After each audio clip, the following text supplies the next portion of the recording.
Welcome to the show, Natascha, the Cosmic Empress. Glad to have you on. I've seen some of your YouTube videos, and I was very, very impressed with what I heard. Very impressed with your knowledge and wisdom, and glad to have you on. I'll be using this YouTube channel that you've got as a guide throughout the program. I remember Hmm. what you said about the card stuff and all that. Maybe you could, in your little life story that I'm about to give you the chance to tell, explain why you decided to switch from that.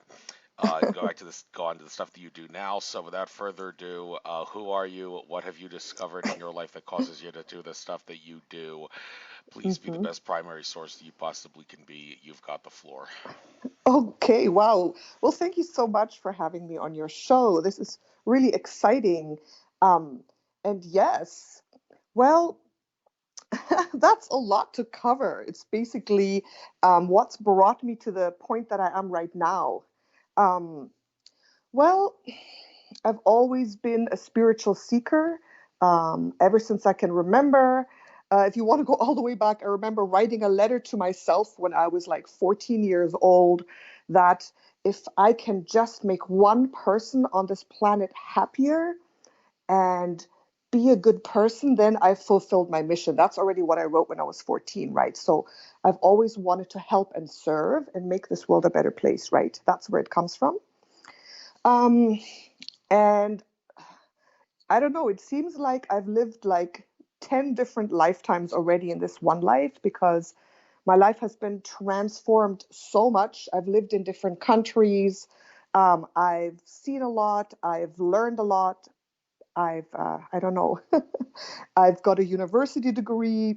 I met the Dalai Lama when I was 20 years old. So it's been quite a long journey to get to where I am today. So maybe help me out a little bit with asking some questions. There's just so much. Okay.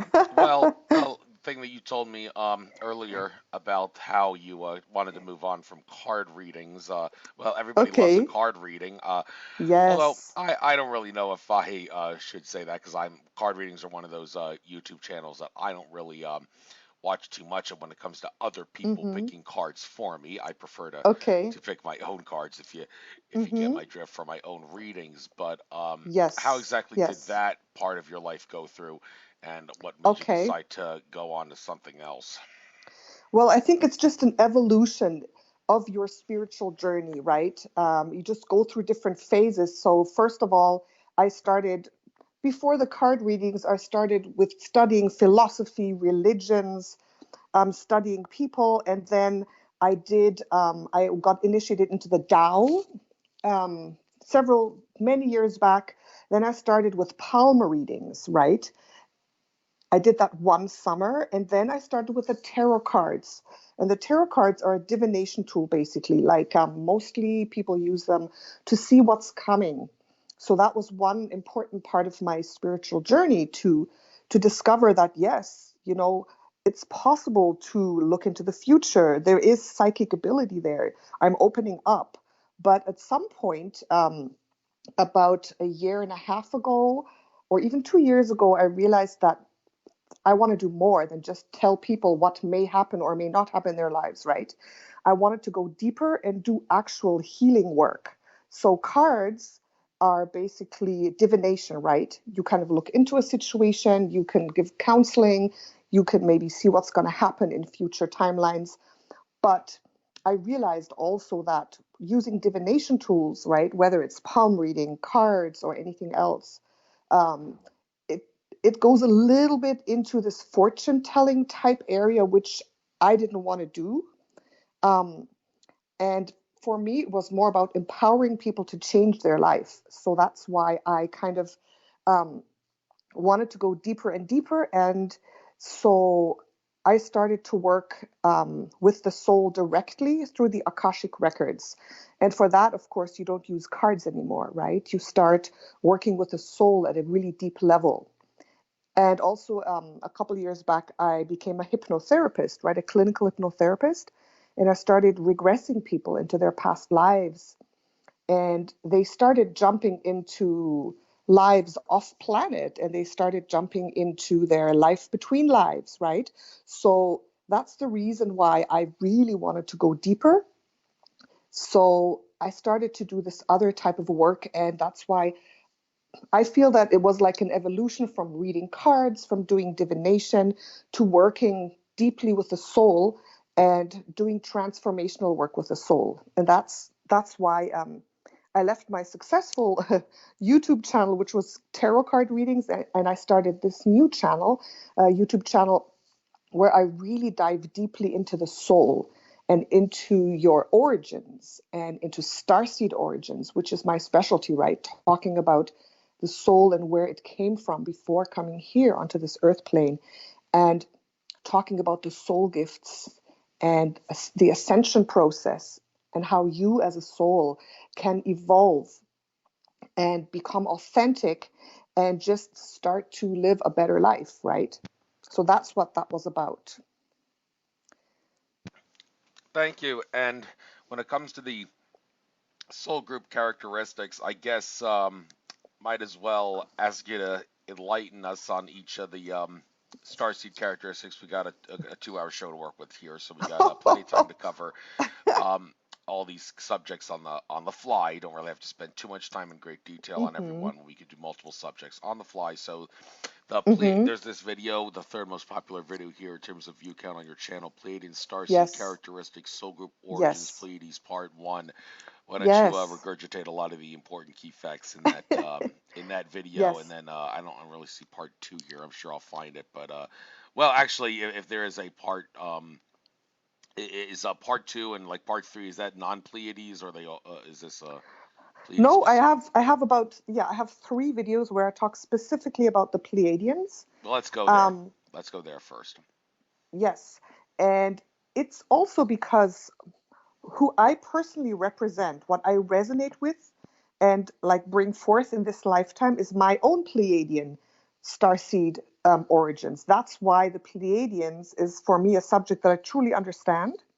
Even though I have lived in other places, the Pleiades is like really close to my heart, right? And I've worked with a lot of Pleiadian clients, and just to know that the information that I'm getting is not something regurgitated from the internet, right? Because when you look for starseed origins, people always say the same thing because they've heard it somewhere else. But this is information that I have received in my work with clients, when I, jump into their soul record, when I channel past lives, when I do journeys to other planets. So it's possible, right? I mean, past life regression is possible, right? Then you just go further and you go past life regression on other planets. And that's how I personally get all this information. So it's like new information that I've, worked out throughout, I would say my journey with clients, and also my own journeys, just so you know that, right?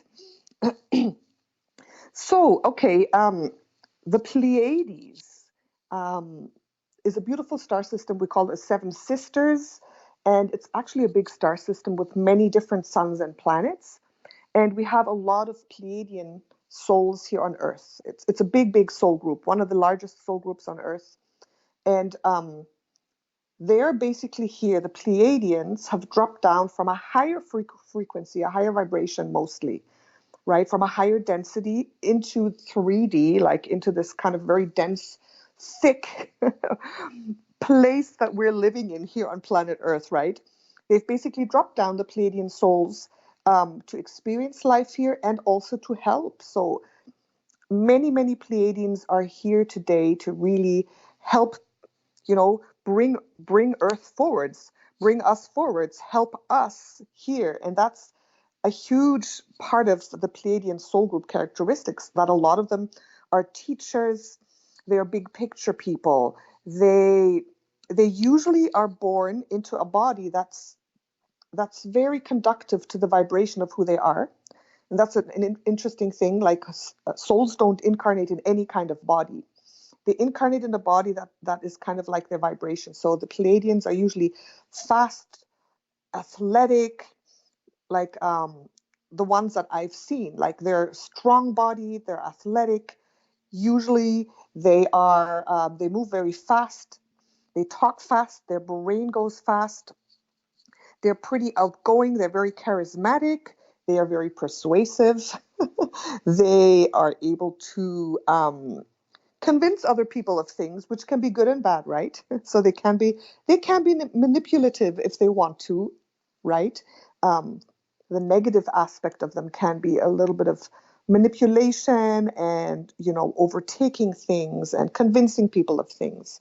On the other hand, if the Pleiadians are very positive and want to help, they do a lot of light work. There's a lot of light workers who are Pleiadians in the public on YouTube, um, who are in public positions, who are doing a lot of really positive work because they are really good speakers, right? They're very good speakers. They can talk very well. They can express themselves very, very, very well. So, should I give you an example of some Pleiadians? Well, yes, but I'd like that. But before, since you mentioned that, because that kind of makes me wonder Yeah. about, well, are all Palladian extraterrestrials really genuine and authentic? I don't know if you've heard about this, but there's a little bit of a controversy Mm-hmm. going on at the moment regarding Pleiades from the Tegeta star system. Mm-hmm. There's the Andromeda Council contactee Tolek, who claims to one of the on his Andromeda Council is from the Tegeta Mm-hmm. star system, but there's another Okay.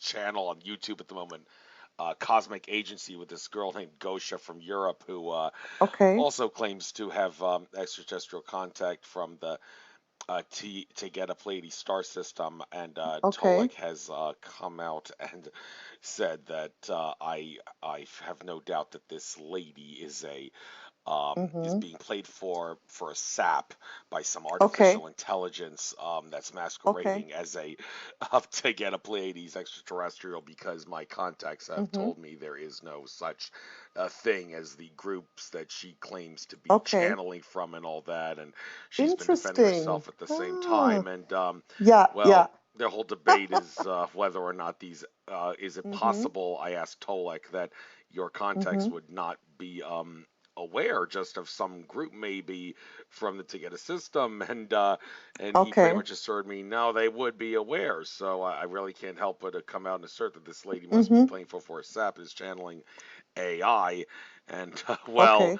Wow. um, That's yeah, pretty. That's yeah. pretty harsh. Yeah, it is pretty harsh. Any comments on that? And then after that, please get into the different Okay. affiliating groups. Well, the thing is that I'm not really so much into this, galactic specific intel of the different groups and all that stuff that's going on. Okay. I'm not really involved in that too much. Um, my focus, I mean, I'm aware that, there's these different groups and all this stuff is happening. And to see from my perspective, if it's true or not, I would have to really tune in, watch her and channel a little bit and see what I think, right? And I would have to go into my own Akashic record because, I mean, the thing is this, for authenticity, I think it's so important to get, and this is a big problem actually with channelers or people who are psychic. They have to be very, very clear on your access point, what you're channeling from. And for me, I'm very strict about that. So if you're channeling something and you just open, oh, I'm going to channel some beings, right? If you don't have a very strict frame of reference and access point, you could get something like that. You could channel like different negative groups who are opposing to be positive, or AI or something. That is possible. It really truly is possible that you can get someone who is deceptive, who's posing as like a Pleiadian group or something, right? So it's so important to be 100% on point, clear, do your rituals right, when you're channeling. So how I channel, basically, my frame of reference is my own Akashic record, right? I dive into my own book of life, the Akashic records, and I have my Akashic record spirit guides, like all set up, basically. And so when I channel, I do it through my own Akashic record, and only what's really 100% true can come through. Nothing else can, because it's just, I don't have an access point for that, right? So it's it's very, very difficult. I mean, even if you see people like Doreen Virtue, what happened to her, the question is, who are you really channeling? So it's just a matter of being 100% clear, having your structure, having your access points 100% clear, so you know you're channeling who you're channeling. And for me, honestly speaking, it took me a long time in my life to start to channel because I didn't trust anything, because I felt I wasn't ready. I didn't know enough about the different beings or how to really discern who you're channeling. So the only people I ever talked to up there for the first, I don't know, 45 years of my life were the archangels, right?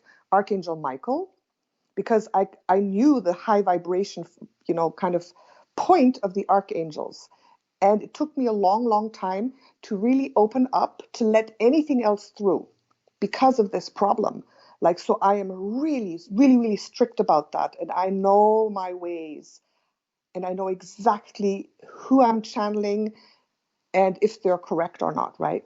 So that's my opinion on that. And there's a lot of bad stuff going on. I know that. Um, but I'm not really into all that, into this detailed intel, who's channeling what. I'm not really part of that so much. Well, if you want to stay out of that, then by all means, stay out of it. Maybe it's best not to get involved with it. I just don't But know much enough about it either, right? Ad hoc. I would have to like look at the person. Usually when I look at the person, because I work with so many clients daily, I do a lot of soul alignment. I work with people's souls, and I can look at someone and I can tell, is it a positive or a negative soul? What soul group are they from? Are they being authentic? I can kind of feel that.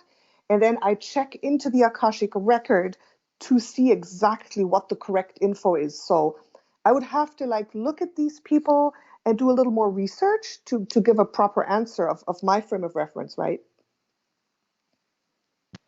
right, but when you get that information from the Akashic records, I want to talk about this for a little bit. My favorite Yes.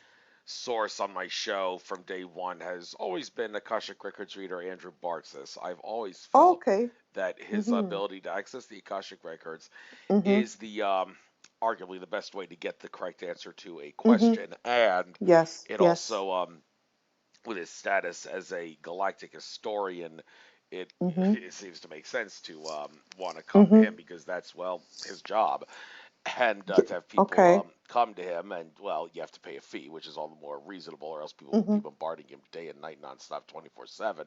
So, Yes.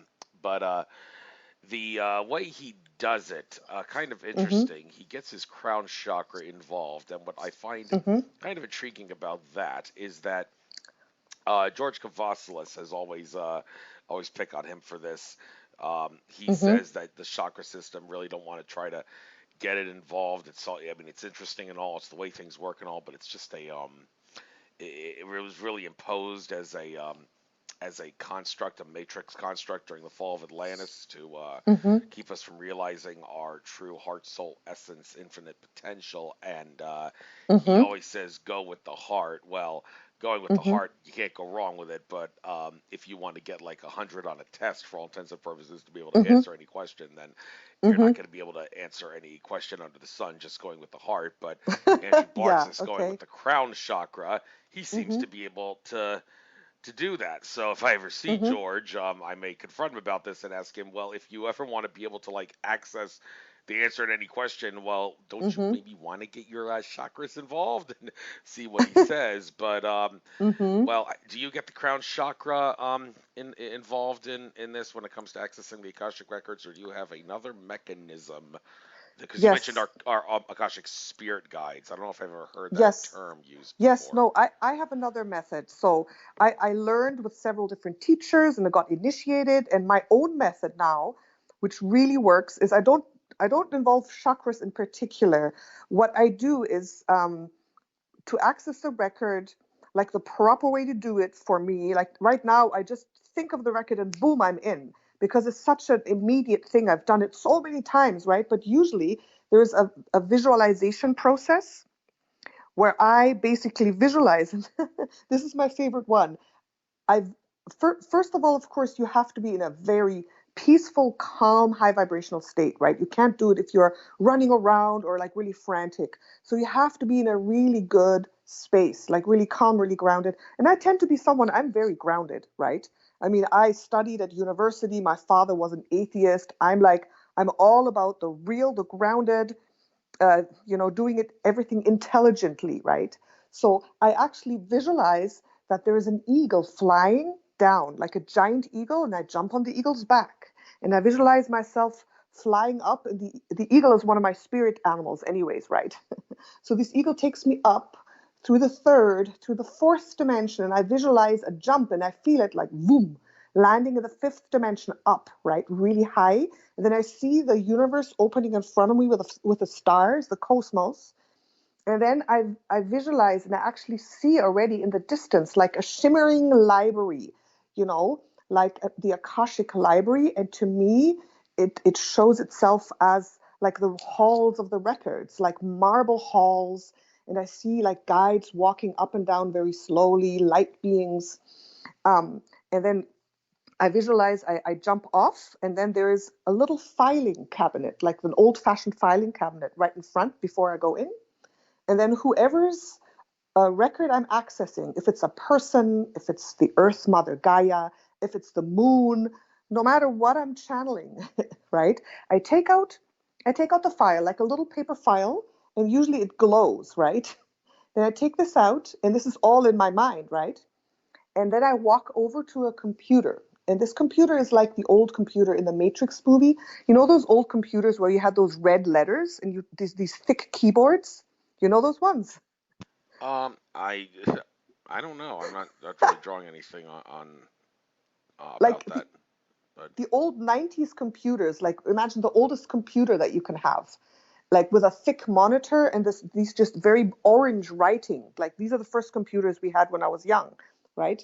mm, Anyway, so I'm just explaining to you my whole process, right? Then I sit down, I put the file down, and then I type in the person I want to access, all the data, or I type in, for example, if I want to get information about Mother Earth, Mother Gaia, and connect to her and history, I type in Mother Gaia, solar system, the Milky Way. Like I have to put in the data of the person or place I'm accessing. Or if I'm working with a person, which I usually do, I work, doing soul alignments every day with people.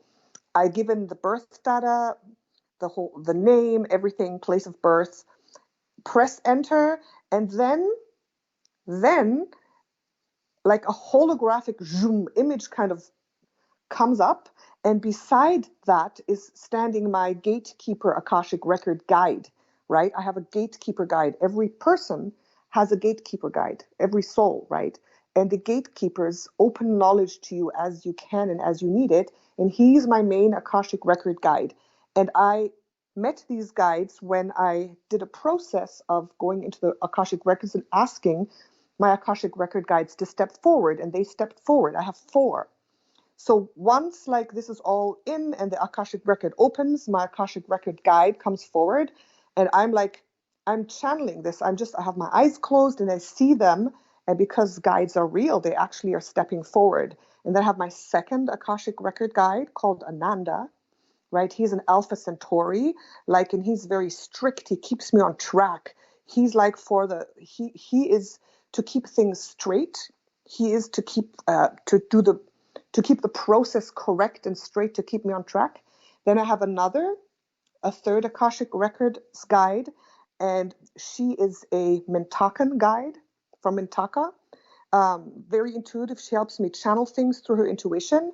And my third one is a Pleiadian Akashic Records guide called Captain, and she takes me to the places I need to journey if I want to journey to a different time and place or planets in the universe. So those are my guides that I work with.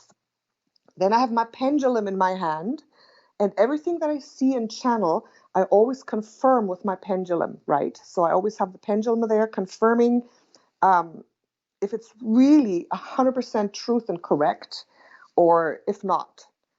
And so I ask specific questions. I ask to go to different places, and then the information comes through. And obviously, The Akashic records are, if you ask a question, you're going to get an answer. And if you ask a stupid question, you're going to get a stupid answer, right? So the Akashic records is a thing of, you have to have a really good frame of reference and know what you're talking about, because you always will get an answer. And if you're completely off in what you're asking, you will get an answer that is off. That's how it works, right? So basically, then I start to ask questions. I start to visualize things. I start to channel. I start to journey. I jump into my clients' past lives to see what happened, to see what karma is there. And then, the visuals and images start coming, and my guides are there to keep me on track. And my pendulum is there to keep me on track. And that's how I work. The pendulum is a unique instrument. I had the chance to work with it in great detail with when Brad Johnson, who channels Adronis, was one of the speakers at a conference in Orlando that I was at a couple weeks ago. We were doing all sorts of exercises with the pendulum. Yes. Not just having it spin to get the answer to some question, but also using it to heal and clear energies, negative energies out of certain places. Do you by any chance know enough about the pendulum to enlighten us on the science behind how something like that, how a little device hanging from a string is actually possible to clear out negative energies and make people feel Yes. better, and all the things that Brett Johnson was able to teach us that it does? How does it do it? Yes. Well, for me, it's very simple. This is what I feel how it works. The pendulum is just a very easy visual and physical response to the work that we are doing at soul level, right? So the pendulum is just, sometimes when I need to answer something and I don't have the pendulum, I use my body as a pendulum, right? So basically, the pendulum is not doing it. You are doing the work. You are the healer. You are the channeler.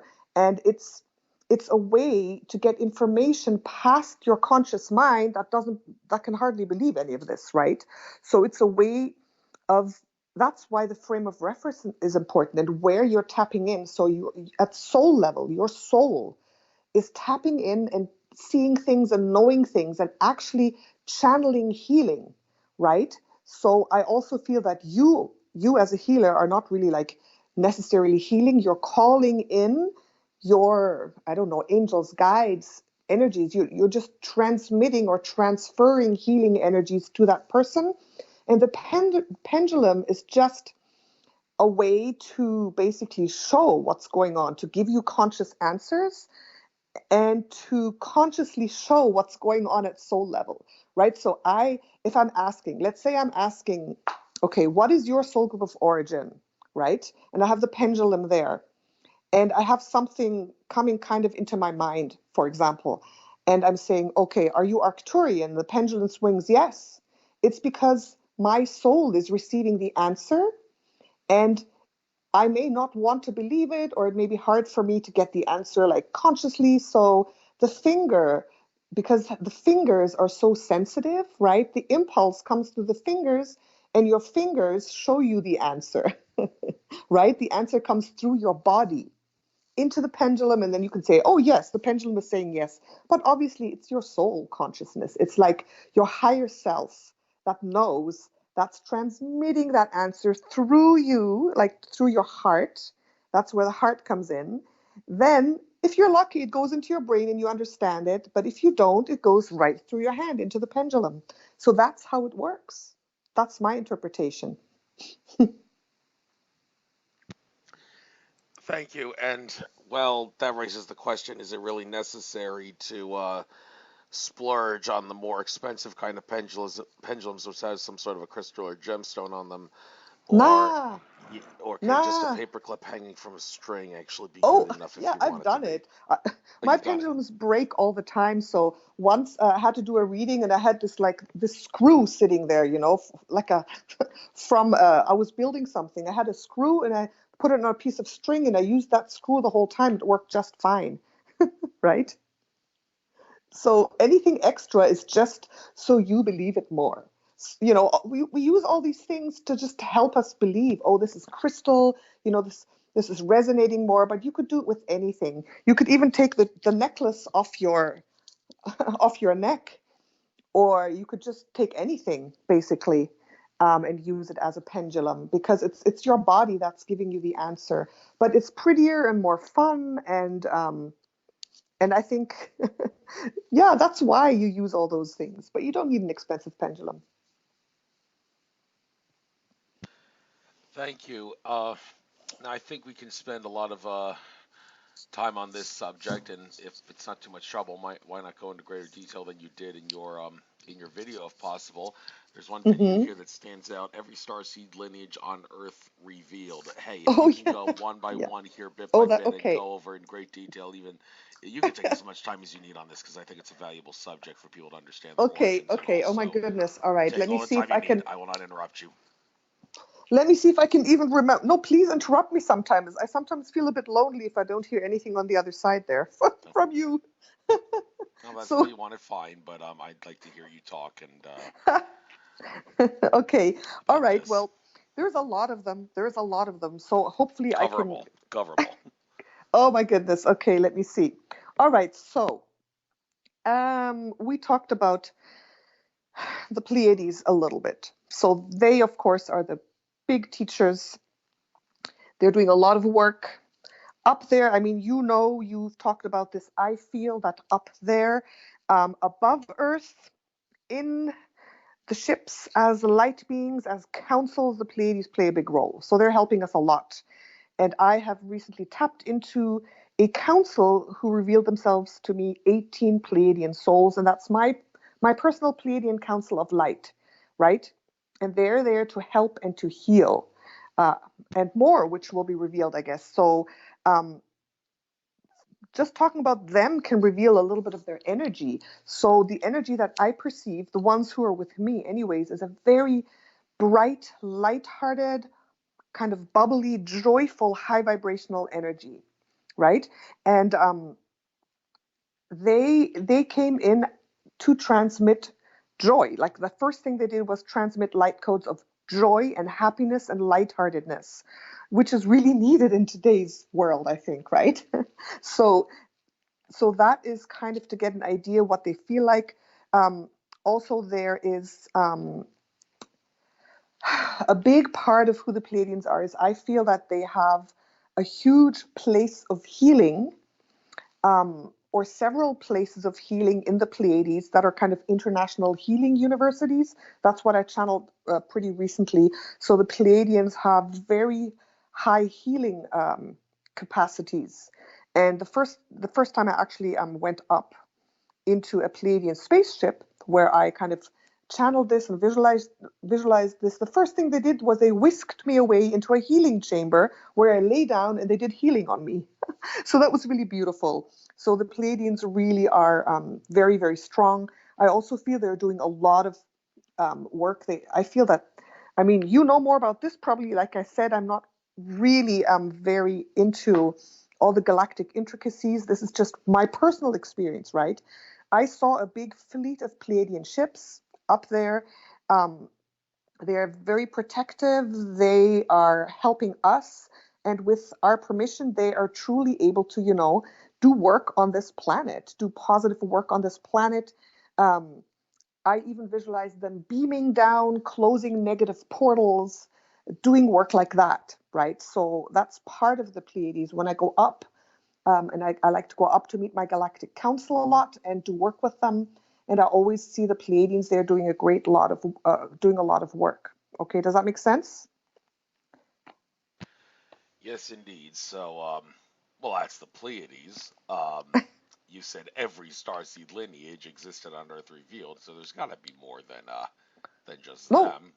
So yes. No, no, of course there is more. I will continue. I just wanted to yes, finish like what I know about the Pleiades, or like some other things. Now talking about the spaceships up there, um, and talking about people helping us, the Arcturians, of course, are huge in that.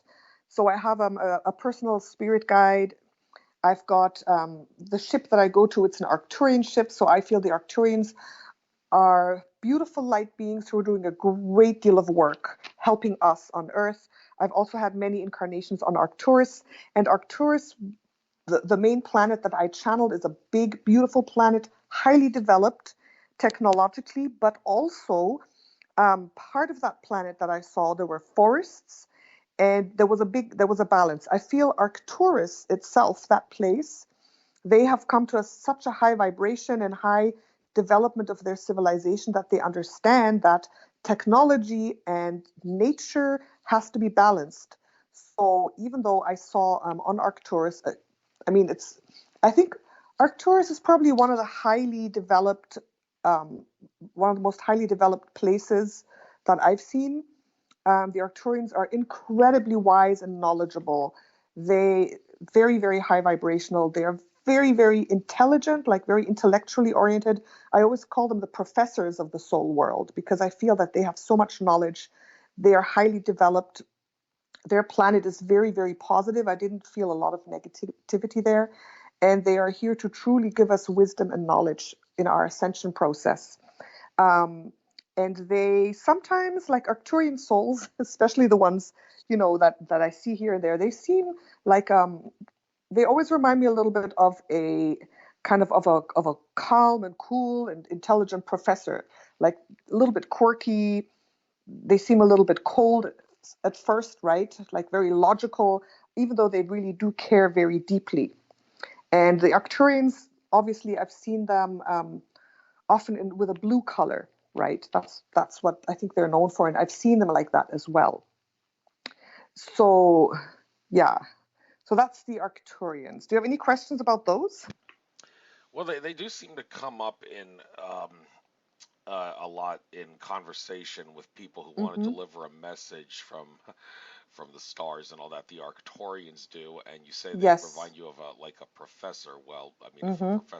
professors try to deliver messages, that's their job to enlighten and Yes. educate people. So it makes sense that the Mm-hmm. Arcturians would be such a common Yes. group when it comes to relaying messages and people that Mm-hmm. deliver a message from the Arcturians. I believe Marilyn Raphael is one of the more common names that I Mm-hmm. hear from like the Yeah. Higher Self YouTube channel and all people Mm-hmm. who channel them and talk with them and deliver Yes. messages from them. So I Mm-hmm. guess we'll move down the list here. There's one specific video I see here that was done about 5 months ago. I presume you did this Mm-hmm. because it was at the same time as the Lionsgate Mm-hmm. portal, which you also did a video on this Yes. around the Yes. same time period. Lion Beings, Feline Starseed Yes. Blueprint. I remember when I talked with George Kavasilis about this, he said people don't give the feline race enough credit when it Oh, comes to the yes. work that they've done here Yes. on Earth through our Mm-hmm. advancement as a species. So maybe if you know Mm-hmm. anything about that, by all means, tell us about Yes. that. Well, all I know about it is what I've found with clients have channeled, right? So what I found, first of all, that there's lion beings on different planetary systems. That's what I found. So um, I found on Sirius, I actually channeled a planet of lion beings, and I think they're on several planets. And we're talking about obviously highly conscious lion beings, not like animals here, highly conscious, just like us, right, in their consciousness. Um, so the lion beings are very powerful, very majestic, very protective, very service oriented, and the lion beings love serving as spirit guides. This is really interesting because I channel people's spirit guide teams and I look at where these spirit guides come from, and most of the star seeds have star seed spirit guides, and I can see where they're from. And lion beings love to serve as spirit guides, so they are very, very, they love working with other souls on different planets. They love serving, protecting, and being there.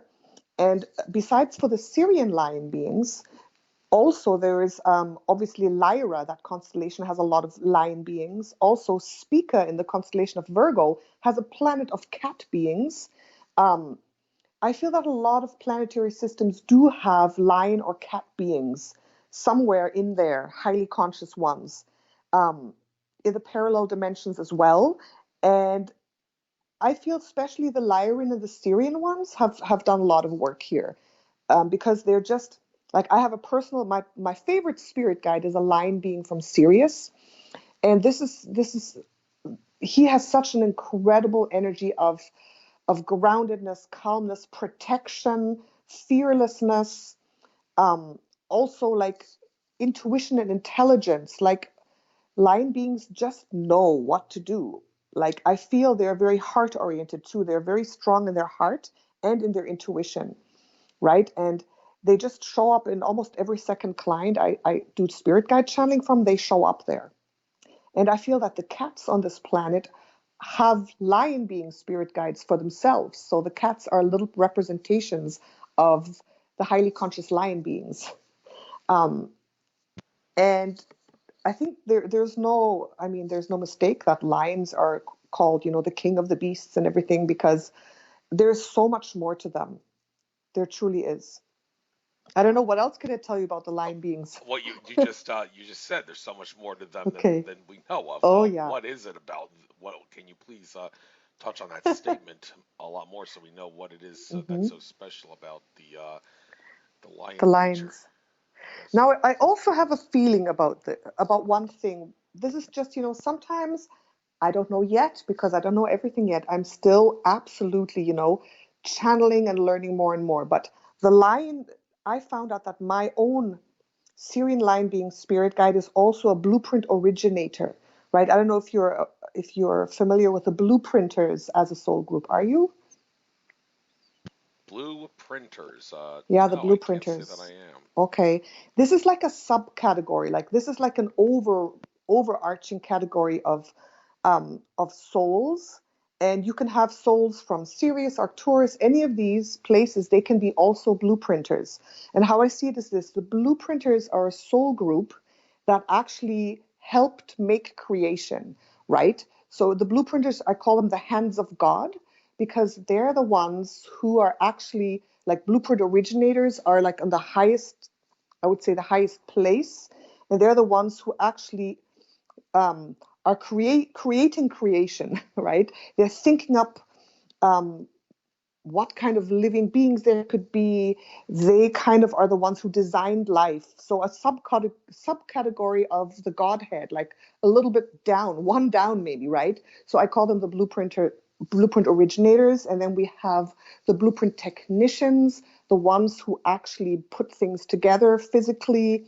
Then there's the blueprint deliverers who actually come, like I, for example, I'm a blueprint deliverer. That's one category because I want to put the light codes out there. I want to show people, I want to bring the blueprint of this earth to the people, right? I want to tell them this is who you can be. This is what your true potential is.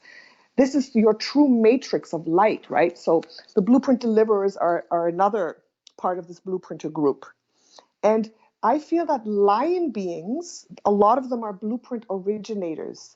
That's why my my lion being, I call him Aslan. You know Aslan, the Lion, the Witch, and the Wardrobe, and he sang a planet into being. He sang creation into being, right? And he was the lion. So I feel that there's really something to that, right? Um, that the lion, the king of the beasts, they are beautiful creator beings that play a big part in putting creation together and holding creation together and deciding about creation as well, right? So they are very, very special that way. Um, and for example, in that video that I made about the light codes, I actually saw my lion being spirit guide bringing me from Sirius. He brought me from Sirius to Earth, right? Sirius was my last point of origin. I had a lot of incarnations there, and that he's a blueprint originator, and he took me and he brought me here to my earthly incarnational cycles. And then that's when I found, wow, there's more to these lion beings than you think. They truly have a special role in creation. So that's what I kind of perceived from that. Thank you. And there's moving down the list here, Doreen Virtue Mm-hmm.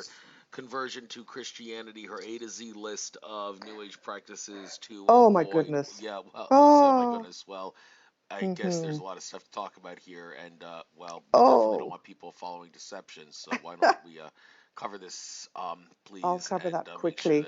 that well, you don't have to cover it quickly. You could take more time if you feel like it's Okay. worth. It's definitely Okay. worth making Okay. sure And then people later learn. we'll talk about the other star seeds as we go. Just keep reminding me of everything. Oh, okay. Okay. So there's more star seeds to go. Well, all right. Let's switch to something else so people don't lose their Yes. attention spans on one subject. So during Virtue Conversion to Christianity, A's listing New Age to Yes. avoid. Please. Yes. The thing is that what I talked about there, of course, it was taken down already from her website. It was only up for a short while, but I caught it. So, what happened with Doreen Virtue is we know that she's one of the big mothers of the New Age movement. And she did all these, she wrote these books, she was a channeler. And then we know that she was converted to Christianity because she had a vision of Jesus one day. And since that day, she kind of denied everything to do with New Age. And she actually created a list on her website, a huge long list of things that are of the devil and that you should avoid at all costs. And in that video, I show each one of these points of that list, and now you can't find it anymore. And she basically said that everything that we talk about in the New Age, from tarot cards to spirit guides to empowerment to, I mean, things like witchcraft, obviously, but like things that are anything that is not Jesus or the Bible, she says, is of the devil, and it's the devil trying to manipulate you and bring you down. So that was her opinion.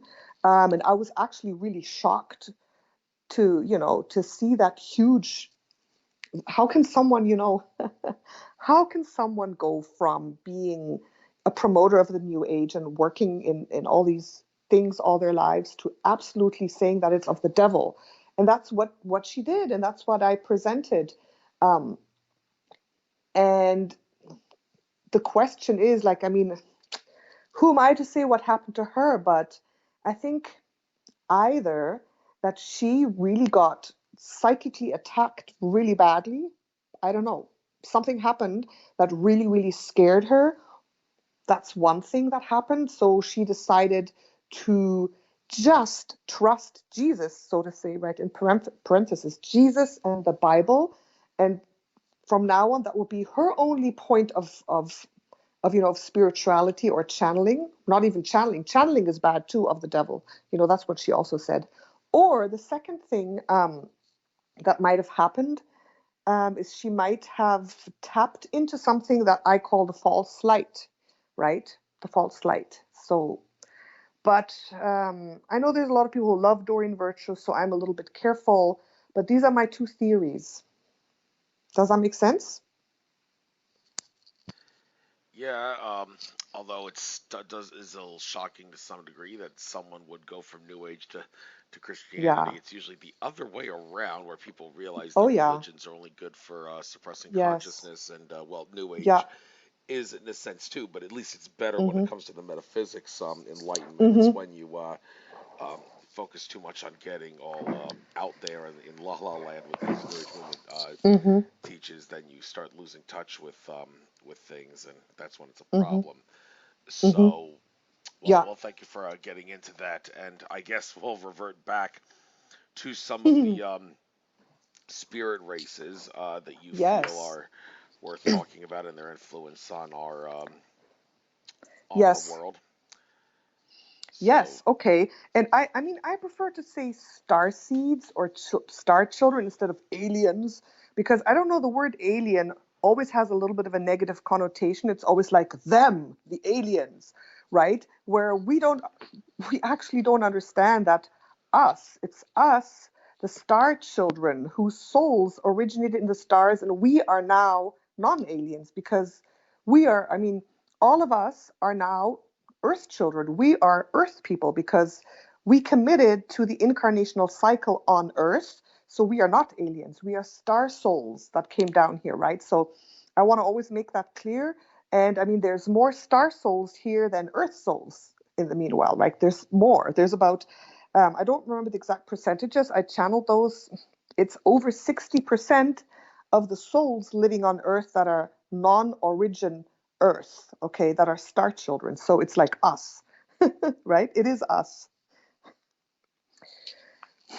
Well, it's interesting that it's the greater than that's the Mm-hmm. majority that are Yes. of a star family and not Mm-hmm. specifically to the Earth line. Well, Yep. um, well, humans are said to be genetic royalty when it comes to different ET races, and that's why one of the main reasons why the ETs are so interested in us and why they come here.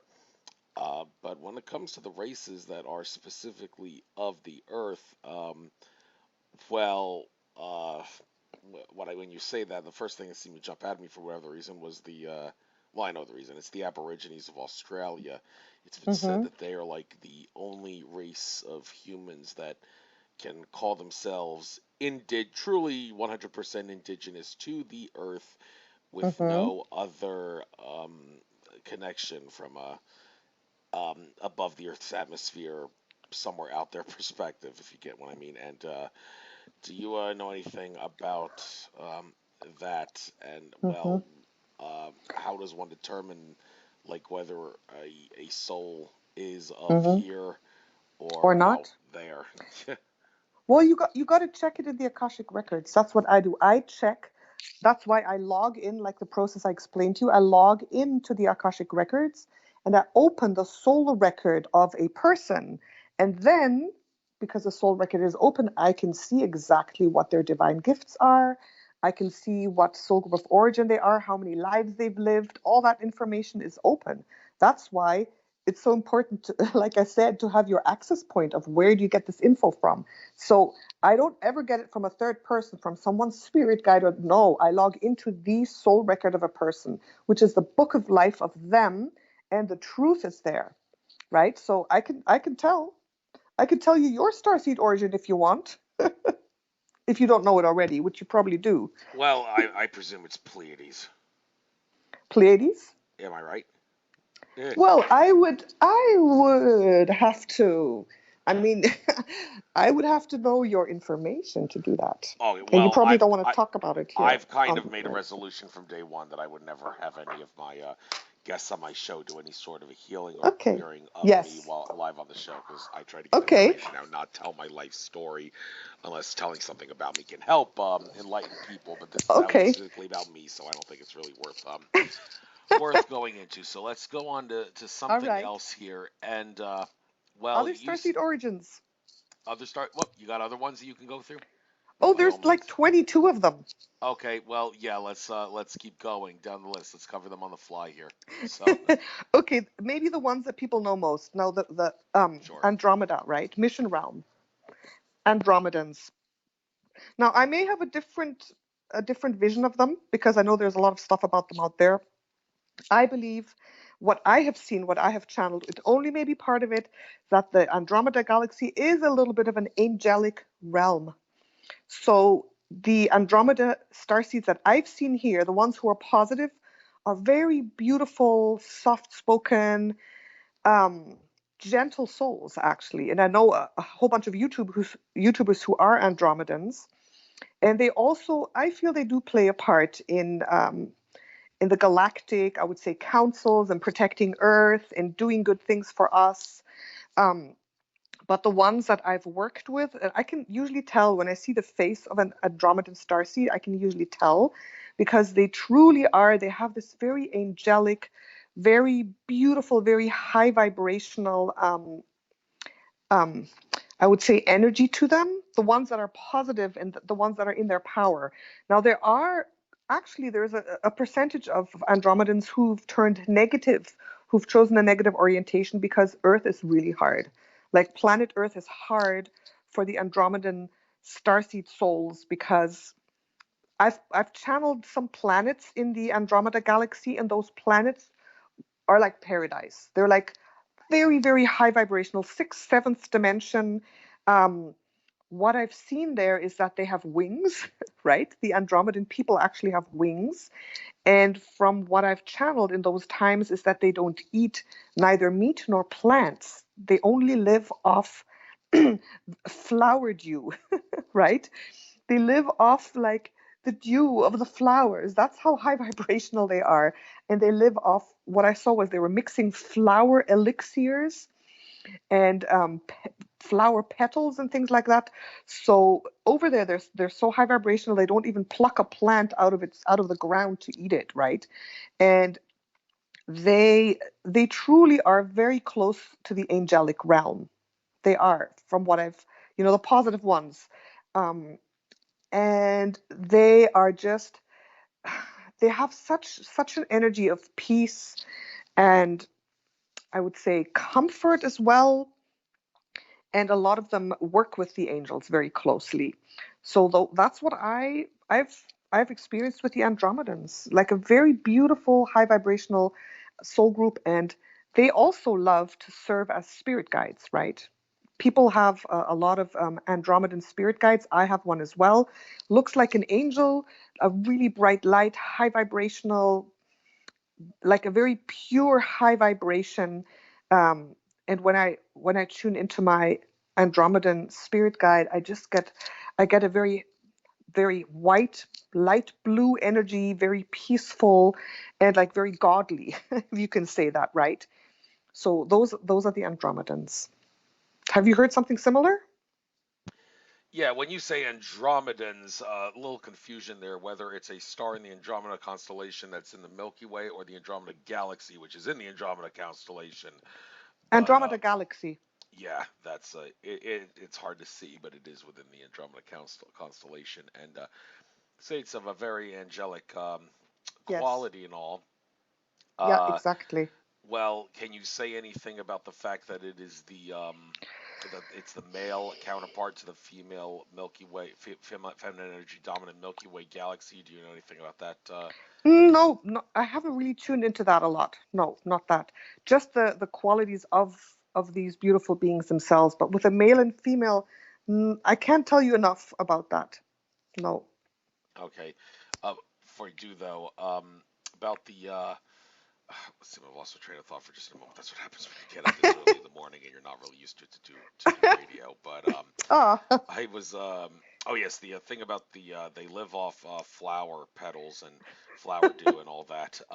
Well, yeah. every usually in the spring, and it seems to be most common in the spring when I can eat a lot of flowers that are edible, and I try to do that often. Mm-hmm. And I'm thinking, Mm-hmm. hearing you say this that they live off flower petals kind of makes me want to live off wild nature stuff more Mm-hmm. often because I it kind of leads me to think that if we eat more of those, it'll Mm-hmm. expand our consciousness faster than some of the other things we consume. Any advice you could Yes. perhaps give to the Mm-hmm. human race on how we can train ourselves to eat more of this stuff so we can get with the rest of the high Mm-hmm. consciousness program and Mm-hmm. stop eating the meat and all, and Oh maybe my even the goodness, plants that, too, if God forbid we're yeah. crazy enough to go that far.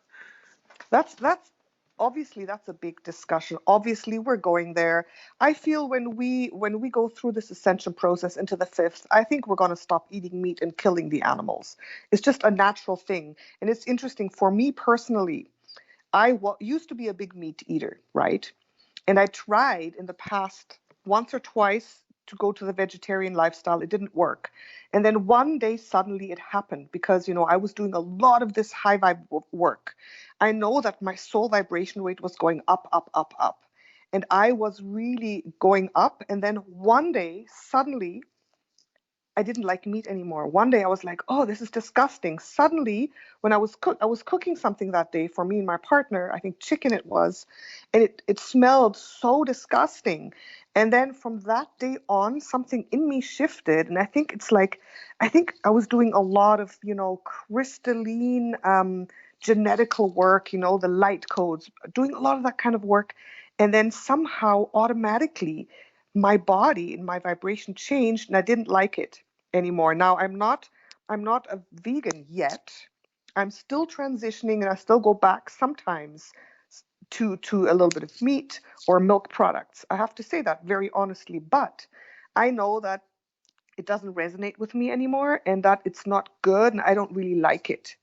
So I feel it's something that's going to happen automatically as you shift in vibration. You just have to listen to your body.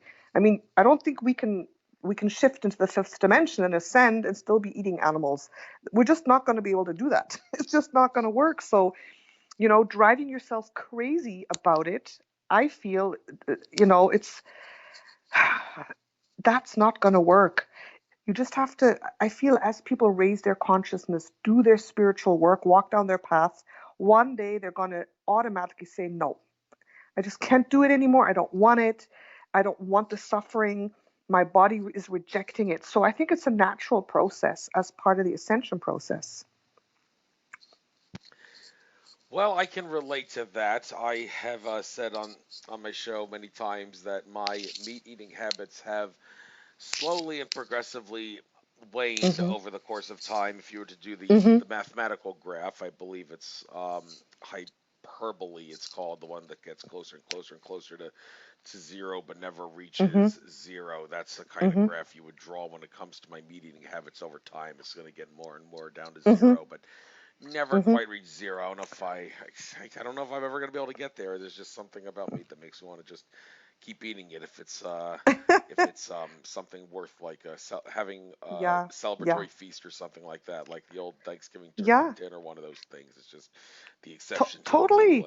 and Totally. And the thing is, we still are human beings in the third dimension. We are, and our genetics are still there partially. And I feel, I mean, we know the whole thing about the carbon-based DNA changing to crystalline DNA, and with that process, we're not going to want meat anymore, little by little. So it's just, maybe some of us can't imagine now not eating meat, but I feel trying to completely force it might, cause a different reaction. I mean, everyone has to do what they think, but I think you shouldn't have a bad conscience, think you're a bad person and will never ascend if you eat meat. I don't think that's the right way to do it.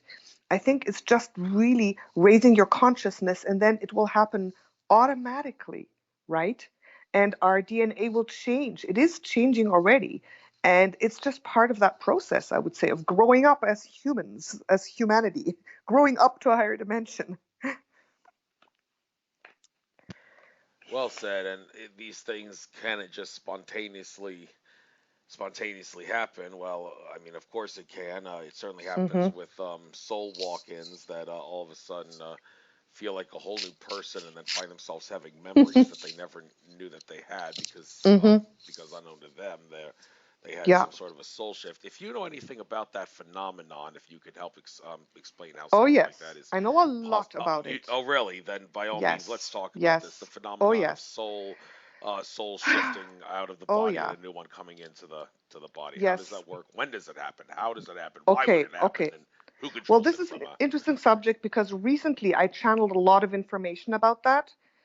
So what happens is basically, I feel that every positive soul chooses one body, right? Chooses a body to incarnate in. Then the body, is formed, and the soul goes down, and boom, merges with that body, and we are born. But something actually happens, and this is what I channeled. Especially negative souls, right? Souls that are not in, the positive 5D, souls that don't go to heaven, so to say, souls that hang out in the astrals, in the negative astral realms, minus 4D, minus 5D, minus 60, the negatives. Sometimes what happens is they want a body to incarnate in too. And I think they have a hard time finding a body to incarnate in. So sometimes they go in when a baby is born and they kind of sneak in there. This is a different kind of soul shift, right? This is the first one I want to talk about. And they go through a portal and they kind of steal the incarnation of a positive soul who's trying to get in. And I've often found with clients that they actually have two souls living in one body. And I call that soul shifting, right? Because the negative soul snuck in there, especially if it was a negative soul that had a karmic bond with the other soul in a past life and tracked this soul. So often they kind of go in there, like swoop in there, and then there's like a battle of the souls in this one human body. So that's one type of soul shift. And sometimes when a soul is born and has very heavy karma, doesn't have a good birth spirit guide to protect it, doesn't have a line spirit guide like I did, for example, coming in at birth, then this negative soul can actually you can also call it like full possession or something, right? Because it's like two souls sharing a body. That's the first type of stuff that happens. There's a lot of stuff that happens with souls, right? Sometimes there's even 3 or 4 souls in one body sharing that body. And obviously, this is like a very bad situation, because how can you have a good life with all these souls in there, especially if you have a negative one in there? So that's one thing that can happen. And part of the work that I do, actually, if someone comes to me, I check if there is soul shifting. And if there's other souls that are living in there, we kick them out, right? We clear those souls. So that's actually the most common type of soul shifting that happens. That's way more common than the walk-ins. The walk-ins are very, very seldom. So if and just to give some examples, I work with a lot of Haydaran souls, Beta Centauri souls, who are souls of divine love, and that planet was overtaken by the Draconians, right? The negative soul group of the reptilians, the Draconians, and often on Earth, these two soul groups are intertwined. Like the Draconians are always looking for the Hadarans, they're searching them out, and there's actually a lot of people who are Haydaran souls with a Draconian soul shift in there because of this persecution thing. Have you heard of that? Does that make sense? Yes, I have. Um, Hmm. Darwinian thing, persecution thing. Yes. Yes, well, it's because if you imagine in the galactic history that the Draconians destroyed and overtook the Hadaran planet, and they actually took a lot of these Hadarans hostage. They brought them to their own planet, put them in concentration camps to suck the energy out of them, right? And they took a lot of these, they brought them to planet Earth as slaves. And in the course of time, they freed themselves. But that's why the Hadarans have a collective trauma of persecution. And I found that the Draconian, the negative souls, as we're talking about soul groups, right? The Draconians, the negative soul group, who love to incarnate in society. Um, so basically, they're a little bit like bloodhounds. And I found that once they like to track the Hadaran souls that they enslaved. So let's say that there is a person, a Hadaran soul incarnating in this person here on Earth, who got taken here by a draconian, um, and then they managed to free themselves over many lifetimes. But the draconian who has this connection to this Hadaran soul, um, because they were their slave masters, they like to track them down and incarnate with them, or kind of slip into that incarnation at birth and share the incarnation with the Hadaran soul. So often you have a beautiful, positive Hadaran soul with a negative draconian kind of in that incarnation, living out part of that incarnation. So that's what I meant by that. Have you heard of that?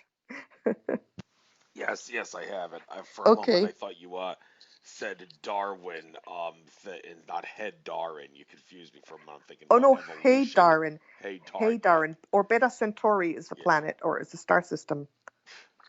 Oh, okay. Um, Yeah. so with that being said, the thing about souls, two Mm-hmm. souls in one, that's kind of an interesting phenomenon. I'm not so sure if I've heard of Oh that yeah. too much. Where, Mm-hmm. well, what exactly is it that allows you to say that it's two souls in one person rather than just one collective soul, that you could interpret as two No, in one? because souls can't be collective. Each soul is its own soul. But the souls use us, use the body as a vessel to express itself. So the soul merges with the body, or like kind of starts to merge with the brain and the body. And then at birth, basically, we know that we are like a hybrid type thing, right? We're kind of like a human body and a soul in it. And when the second soul comes in, it's its own soul, but sharing the human body. So what happens is, like, part of the time, one soul is kind of in charge, and the other soul is like a little bit on the side. And then there's a shift, boom. The other soul comes in, and the first soul kind of moves to the side, and the second soul takes over for a while. And so there's a switch. There's a switch that happens, and that's why some people can maybe act very strangely at times and then act normal again, because it kind of goes back and forth, but you don't notice it as a human being. It happens very subconsciously, but that's what happens. So you can even have 3 or 4 souls living in a body. For example, I did this one video, Who Are They Really? And I talked about some politicians, and I found out that Hitler was a big time soul shifter, and he had, I think it was 4 or 5 souls sharing his incarnation. And the main one was a negative draconian, obviously, right?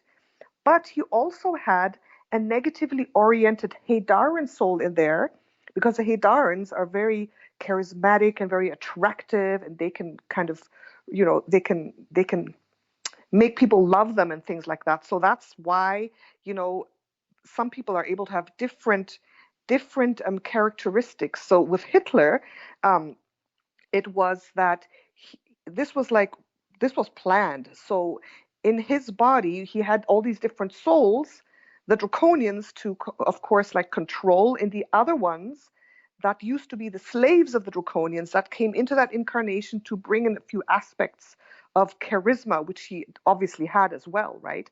So that's kind of like how you can imagine um, different souls in one body. Well, thank you for explaining how that phenomenon works. And so, are there any other starseed beings that you'd like to touch on? You said there's like 22 or Okay. 23 of them you can touch on. Which ones have you not touched on? We just need to find stuff here to cover the Oh, duration of the show. So please, okay. enlighten us Oh, with I this. can talk for hours and hours. I mean, I didn't talk about the second type of soul shift, which you call the walk-in. I didn't talk about that one at Oh, all. okay. But Let's go to that. because that's what most people think of. Like, a lot of people think they're walk-ins. Like, it's like, oh, I think I'm a walk-in. Most people are not walk-ins. They only think they are. Um, a walk-in is pretty rare, actually. It does happen, but it's very rare.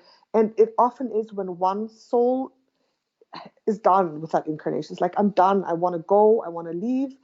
But um, it's, they don't manifest an accident or an illness or something. They're just ready to go for some reason. And then sometimes they do this trade-off where another soul says, okay, I'm going to take over. It's okay. I'm going to come in. And so the one soul leaves, the other comes in, right? That's usually what happens. Um, so that's why the person can suddenly remember nothing. Also, in a near-death experience or a death experience where one soul leaves, it's like, I don't want to go back. I really don't. I don't want to go back. And then sometimes another soul can continue that. But this is like very unusual, and it's not the best idea usually. It's usually done in a way I feel that is not according to the divine plan, right? These are exceptions. So that's just quickly to talk about that second type of soul shift or soul walk-in. Thank you. I just scrolled Yes. down the video a little bit, and I want to switch gears Yes. here for a moment. Yes. This was 34 minutes long, so I'm going to ask you to do this on the fly here. Remembering Atlantis, a starseed collective of magical beings. If you can do this, and maybe even Oh, kill two birds with one yes. stone by remembering Lemuria as well, and Oh, what that's yes. all about, and also maybe clear up the confusion on the time periods. A lot of confusion on whether they Okay. existed simultaneously or did not exist, or Mm-hmm. simultaneously, and how that whole thing works. So Okay. please take as Okay. long as you need on this subject. This is something that never gets old, and that people can't stop learning enough about this. Yes. Well, okay, this is my frame of reference of what I personally channeled again. And this may not be in coordinates with what other people have said in channeled historians or whatever. I always talk about my personal experience, you know. So just just again, it may be a different frame of reference. But yes, for me, Lemuria came first and Atlantis came afterwards. And maybe, and I feel they did not really exist at the same time. There may have been a very small overlap, okay? But for me, Lemuria or Mu was the first um, continent, like in the South Pacific down there, that I've seen, that I've channeled. Now, I've channeled a few things about it. I haven't gone super deeply into what and why, but I did channel that um, it was a continent that started off really, really beautiful, like a paradise. That's how I've seen it. Um, with people, or especially with a lot of star beings coming, like pretty young, like us star seeds. I found the average amount of lifetimes that we've lived on planet Earth is 200 to 500 times. Okay, that's average. 200 to 500 lives on Earth. Most star seeds, because I work on them on a daily basis, right? And star seeds, when they say, okay, we're from the Pleiades now, we've kind of finished up here, we want to go to Earth, we want to experience Earth. This is like a huge project, this is exciting, this is tough, but we want to be part of that incarnational cycle. We want to ascend with Earth, we want to be Earthlings now. So star seeds, they incarnate in all eras. And one of the first eras that I've seen where star seeds incarnated big time was Lemuria, because that was a beautiful civilization. I saw one of the first times where humans actually became really intelligent, started to, build cultures and cities. And this was in a very pure way. And when I've gone to Lemuria, I've not seen the negative soul groups incarnate. So I feel it's before negative soul groups incarnated. I may be wrong. I didn't go on journeys there in all eras of Lemuria, but every time I went down, it was a very beautiful, very pure, very positive place and time where, human civilization with star seeds incarnating could really develop, you know, develop a beautiful society that worked. A society with very intuitive, with a lot of magic, with a lot of um, I would say light practices. It was very, very different. Like the emphasis there was very different than how we live today here, because I feel there wasn't a lot of or any incarnation of the negative soul groups, like of specifically of the draconians, or I don't know, maybe some negative Orions. Those types of starseeds did not overtake.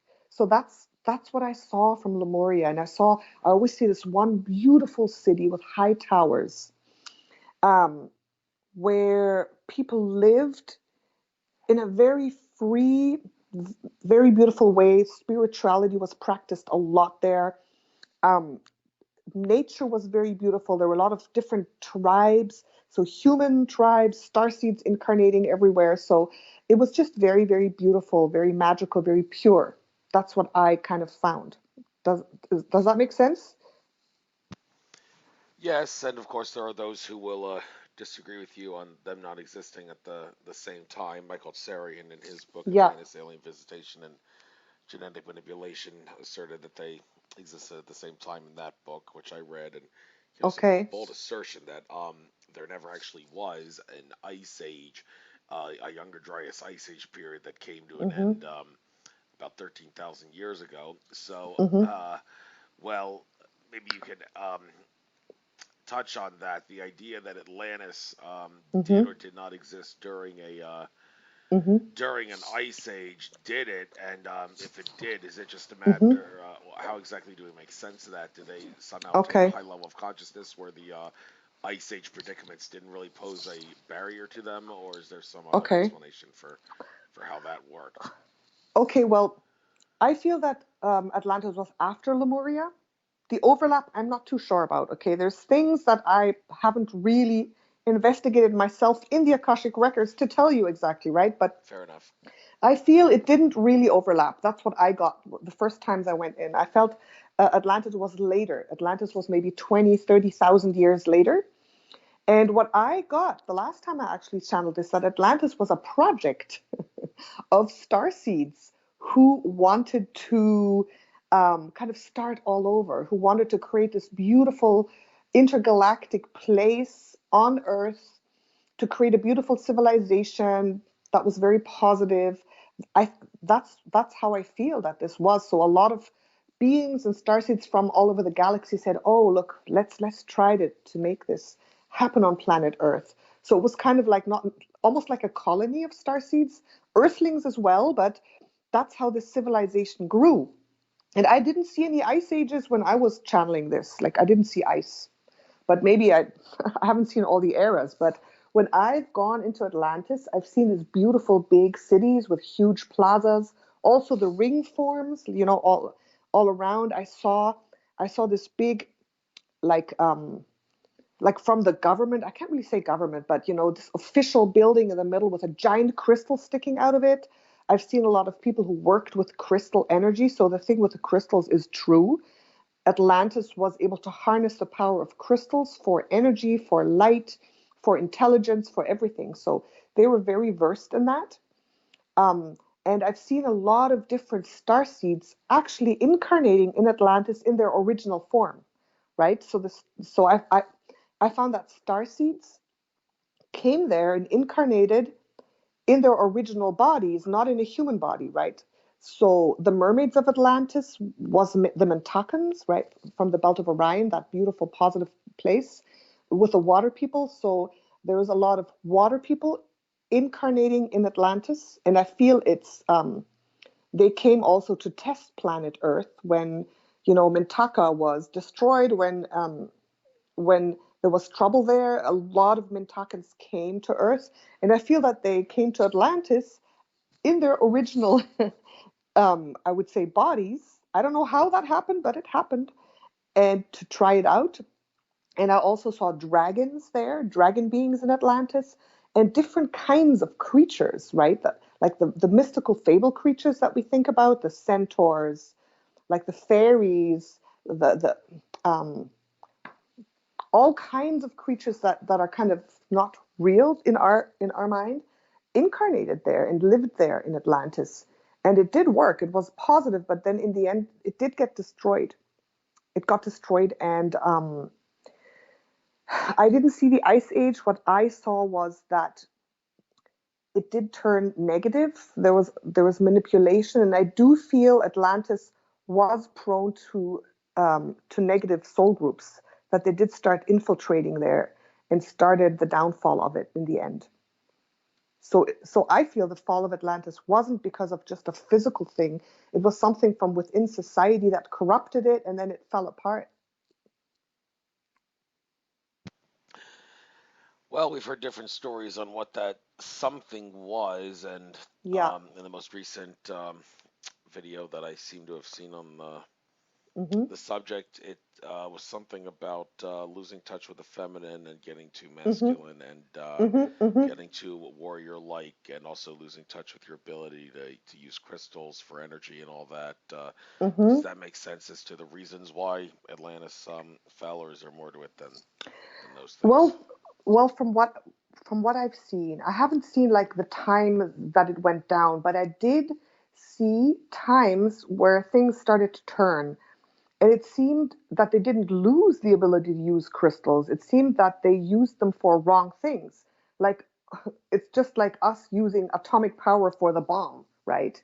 So it was kind of something like that, that they started to misuse crystal energy, because the crystal energy was very powerful. And if you get some people who are negative in there, of course, they want it for themselves. They want to use it, start to use them as weapons and things like that. So, yeah, losing touch with the feminine, absolutely, like bringing more aggression in. For me, I think the Draconians started going there. Um, I think some other negative soul groups. I mean, we know that there's some soul groups who are negative, but who do not really incarnate, right? Like the Greys. Like, I don't know that, I haven't gone that deeply into all those negative soul groups, but I feel that the Greys, for example, is a soul group that does not like to incarnate in human bodies much, because somehow they don't mix very well, but the Draconians do. So I feel the negative soul groups started to come, started to have an eye on Atlantis, and started to mess with everything. And then and those are very masculine, very aggressive, very dominating, very warlike and power hungry energies. So yes, I think that's what happened there. And then in the end, it just, I feel in the end something happened with that you could compare to an atomic bomb destroying a place, but it was crystal energy that in the end destroyed the place. That's what I feel. What a shame that crystals can be used for negative things Hmm. like that. But well, Yeah, it stands to reason everything if it can. could. Yes, everything can. And Sadly. mm, Well, you want to Mm-hmm. try to focus on the benevolent stuff, and one way to do that is to clear your karma. There is a video that you did 6 months ago here called Oh, Karma Curing yes. Workshop. Yeah. Lack Yeah. and money and poverty blocks. Mm-hmm. The thing that Mm-hmm. stands out a little there is the whole poverty thing. Some say poverty consciousness is Mm-hmm. a bad way to go. Some say it's not necessarily bad. It can be healthy at times, trying to Hmm. not trying to maybe live like a communist and all that, like a Jesus Christ communist. I mean, in the sense Oh that my you're living off goodness. only your needs, not a Joseph Stalin, evil dictator communist kind of way, but a Yeah. way of disciplining yourself like a Jesus Christ communist to live off your needs, work with Oh. what you got, and if you ever have something Mm. that you Mm-hmm. don't need, then you can give it to someone who's less fortunate Mm-hmm. than you. That's true Mm-hmm. Jesus Christ communism, and Mm-hmm. that can that's well, is that a healthy form of a mentality? Because do you want to live in a poverty consciousness mentality as a discipline to train yourself to live off your needs? Wow. If is that a healthy attitude or not? Well, I really don't think so Yeah, because I I don't think so think either. all life strives to expand constantly. Everything, like all life is just like that. Wants to expand, wants to get bigger, and wants to get, more open and be more, have more. And I think this is possible for everybody and every soul and everything. Everything can expand. There's enough to go around. And the consciousness, like the poverty consciousness, most of the things that I find, and I myself had a lot of these, are vows of poverty that actually come from religions. So most people who come to me who have problems with abundance or creating income that they want, they always have one or two or three vows of poverty in their past life karma. That's really truly what it comes down to, right? There's some other subtle things, but it's always the vow of poverty.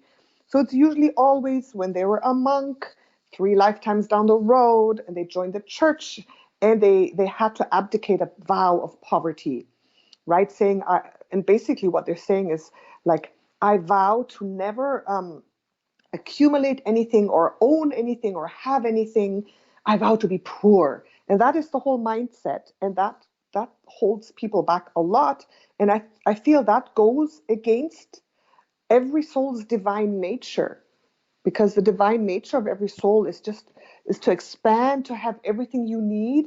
And when you have everything you need, you can give too, right? So I think that poverty mentality, for me, it doesn't make sense at all. Yes, thank you. I can resonate with that myself. And well, let's go back to Atlantis for a moment. I see the video next to that, Atlantis Ancient Mermaid Star Seeds, Yeah. bringing light codes to Earth. There's going to be the live action Little Mermaid movie coming out soon. That was a play on the Oh. 1989 Disney movie that started the Disney Renaissance. Mm-hmm. And I can't help but wonder if there's going to be a little self-disclosure in that film that's coming out. Mm-hmm. There was a video I recently saw uploaded to one of my YouTube channels that was talking all about mermaids from, or mer Mm-hmm. creatures from, I think it's like the Papua New Guinea, Indonesia area, somewhere down there in that Uh-huh. part of the world, where a lot of Mm-hmm. people claim to have seen what could Mm-hmm. be construed as mer people. So, Mm-hmm. if you know anything about the mer people and what Mm-hmm. they do they is their job to bring light codes to Earth, or is there a Oh lot yeah. more than just that? What do you know about the mer people?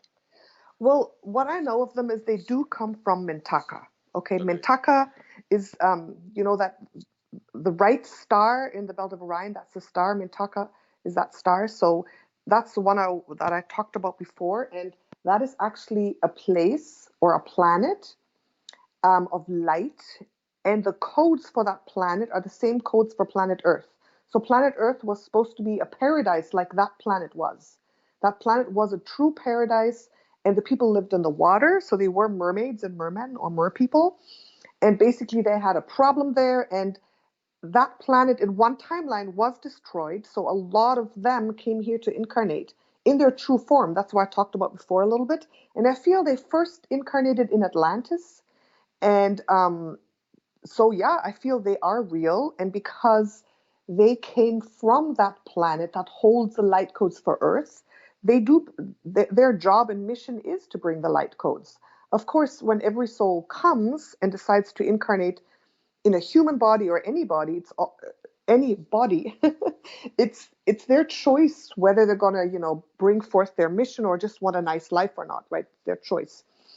But these mermaids from this planet of light that holds the light codes for planet Earth, they're here to bring those light codes to this planet. That's what I feel. And there's a lot of Mintakan or like mermaid souls who are, living as humans normally, having their life cycle as humans, incarnating in our human bodies. And they truly do bring the light codes. They embody the light codes. They just live for light and love. They're those blue-eyed, beautiful individuals who can't imagine anyone doing harm to anyone, right? They have a hard time when they see all the stuff that's happening. They're always positive, and yes, I feel they are they are truly here to bring light codes down, and the mermaids most likely too, if they've decided they want to fulfill that mission, right? It's always your choice if you want to fulfill your mission or not. That's the thing, we have our mission, we have our purpose, then we come here and incarnate, and then we can do whatever we want with it. We can say, nah, that's too tough. I just want to eat and drink and be merry, right? But right now, in this time, in this ascension time, a lot of souls have come down, have incarnated, who truly are very passionate and will fulfill their purpose and want to.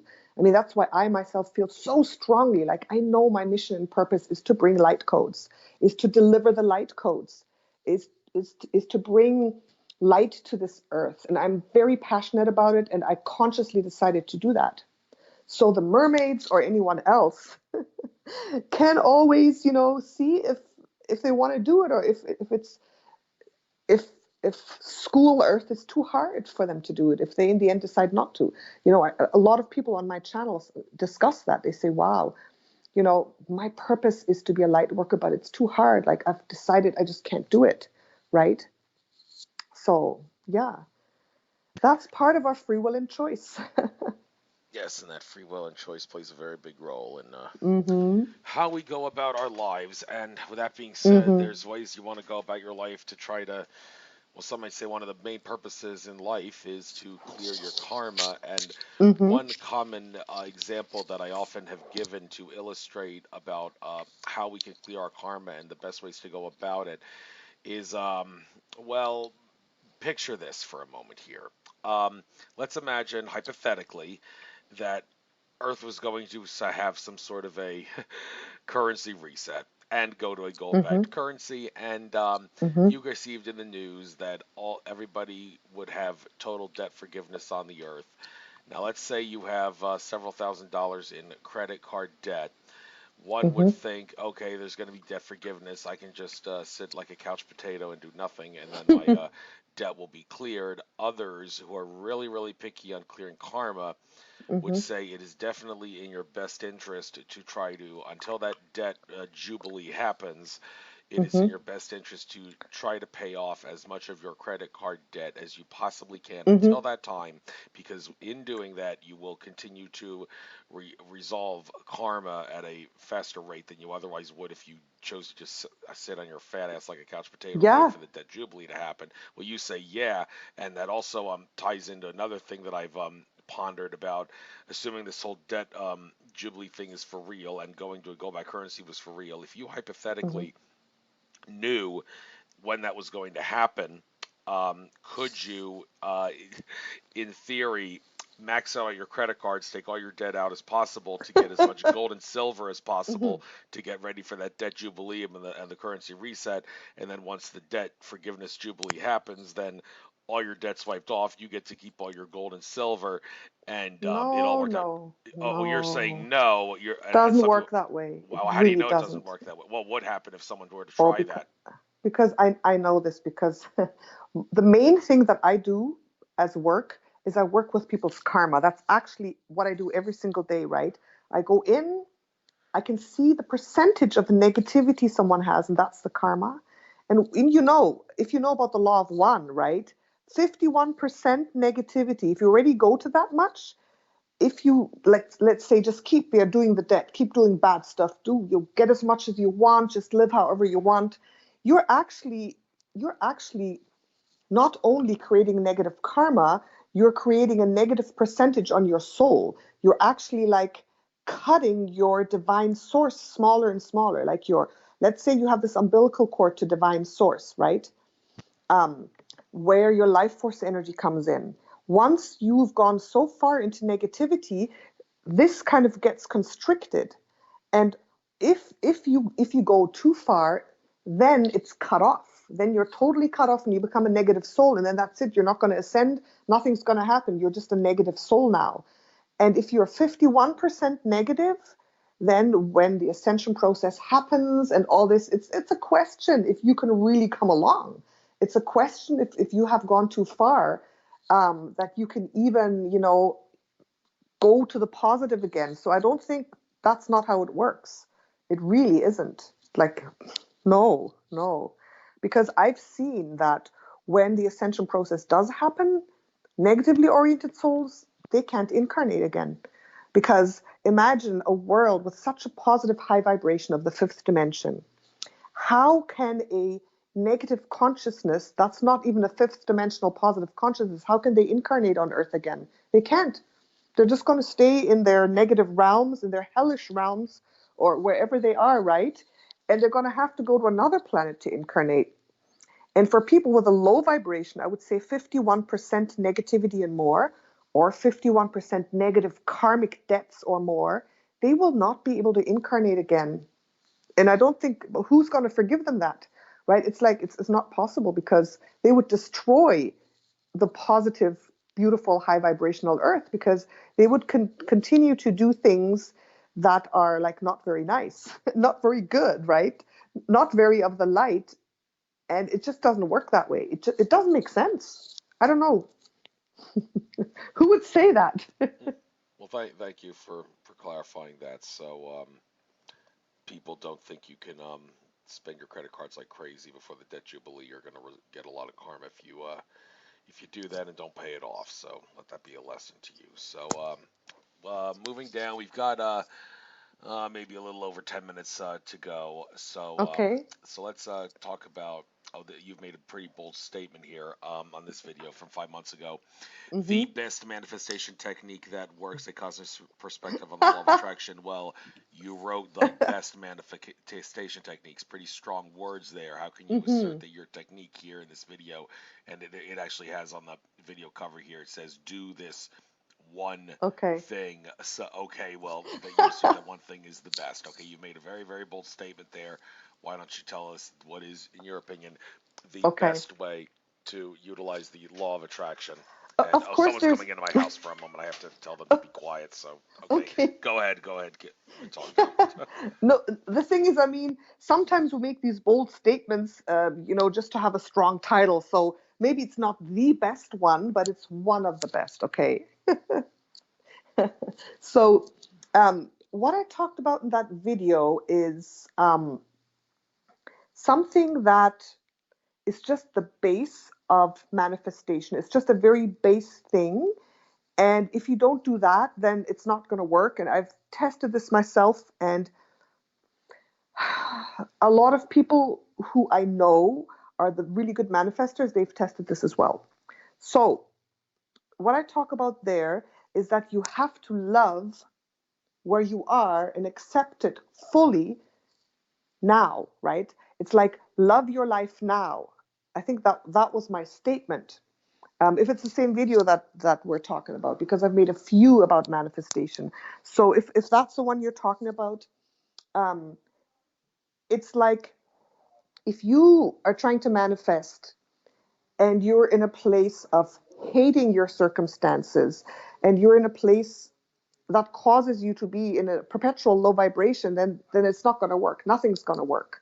So I feel that the base of seeing yourself now as perfect, being where you are now in this present moment, you've created it. I mean, you've created everything. That's what I truly believe. Everything that you see around you, where you are, your situation you have created at some point in your life, in your past, in this life and past lives. So you have to understand that where you are at now is perfect for you, right? So you have to love it. You have to love where you are. You have to love everything around you, no matter how terrible it is. And I teach in that video how to find at least one point of loving something in your life. And we know the law of attraction is all about resonance. So if you kind of have the feeling that this is perfect, that you're loving everything right now, and if you can't, you have to find one point of loving your present now moment, then you're actually putting yourself in a vibrational point where more good things will come to you automatically. But you have to have self-love and situation love of the now moment. You have to love the now moment. If you hate the now moment, there's no way you can attract all the good things, right? So that's just a very, very simple way of manifestation, is loving your now moment completely and totally. And then more things that you can love more easily will come, right? Does that make sense? Absolutely. So I figured that was what the essentially what the one thing was in a Yeah. nutshell. Love yourself. So And your now moment, not only yourself, the now but moment. you have to love your life, not only yourself. That's the thing, because we always want to manifest like things usually to us.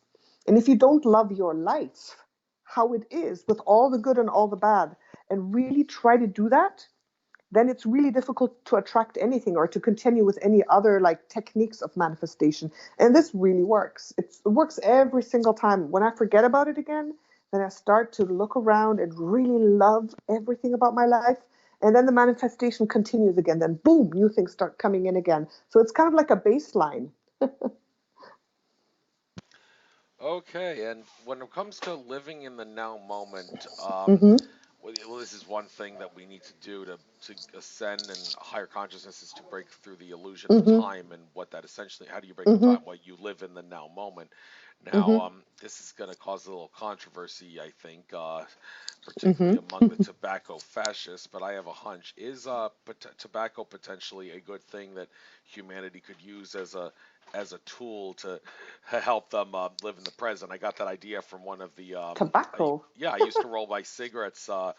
And one of the cigarettes I rolled, what the slogan on the bag was, "Do not be concerned about the past, do not worry about the Mm-hmm. future. Mm-hmm. Smoke this, it's the art of living in the present." Well, you could just say that's advertising at its best, but could that actually Okay. be a metaphysical, accurate statement to say that when you're actually smoking tobacco, you are actually putting your consciousness in the present moment? Even Akashic Mm-hmm. Records reader Andrew Bartis has asserted that he likes to smoke tobacco on the air during his like Mm-hmm. radio sessions and all. It actually, because he says that the Mm-hmm. essence of the plant allows him to communicate with in two Mm-hmm. dimensions, and what that means is his message, which often contains very high, complicated, and confusing words, would Mm-hmm. become easier to understand for a sheeple person to understand. Yes. And I'm thinking, okay, I mean, we don't want people getting addicted to tobacco, and I've always stressed that inhaling into your lungs is going to get you addicted to tobacco more than Mm-hmm. just dragging in your mouth. I'm a Yes. pipe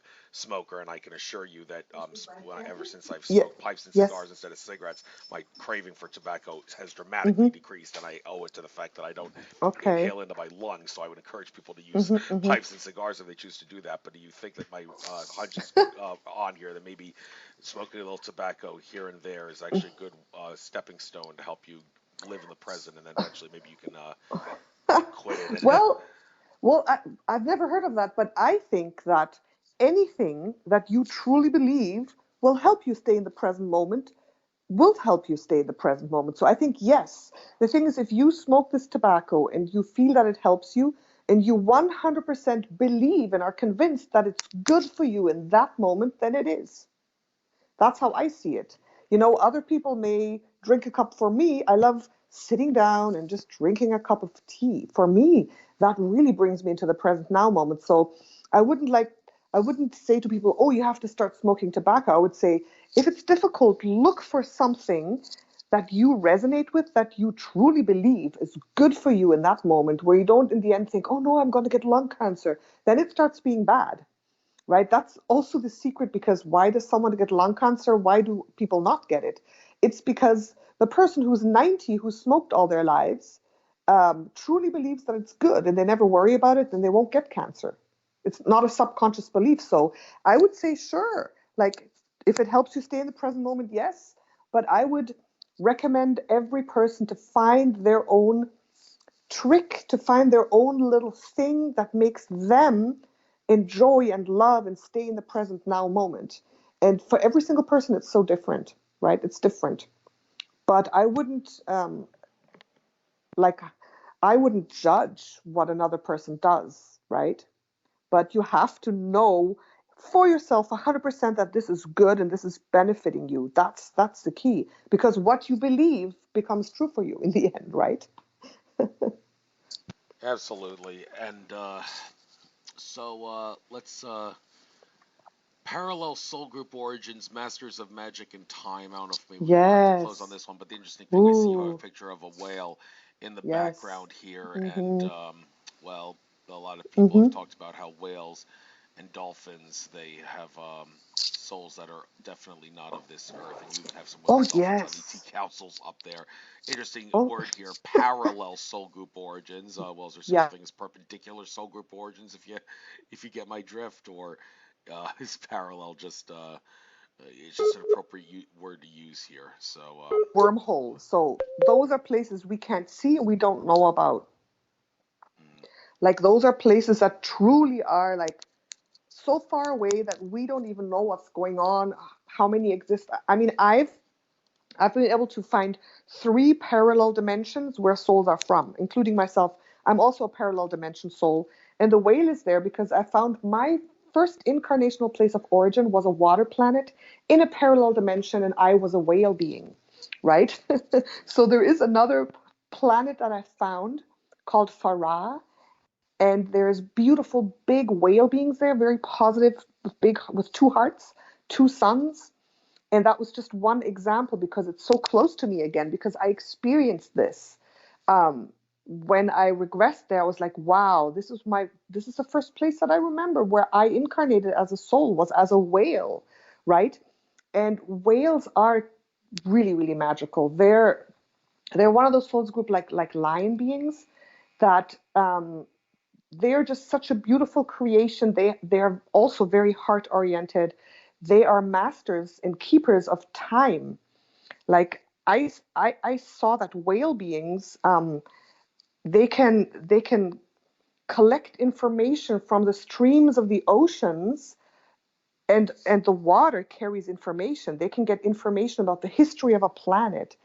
They they get information from whales from other planets.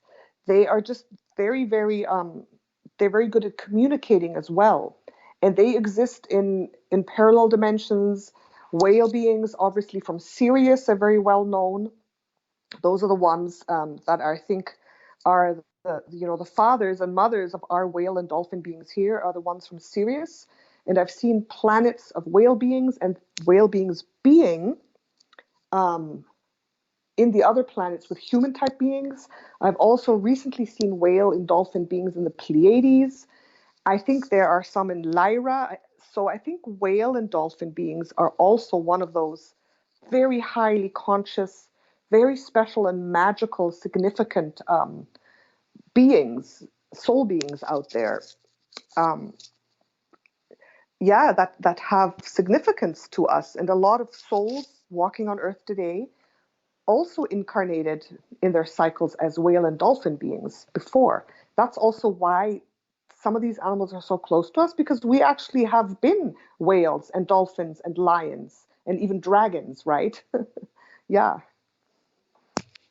right. All right. I guess we'll end the show here. We're almost at the well, we technically started at 10 after 8 Eastern because I had to run off and do something while you were clearing up.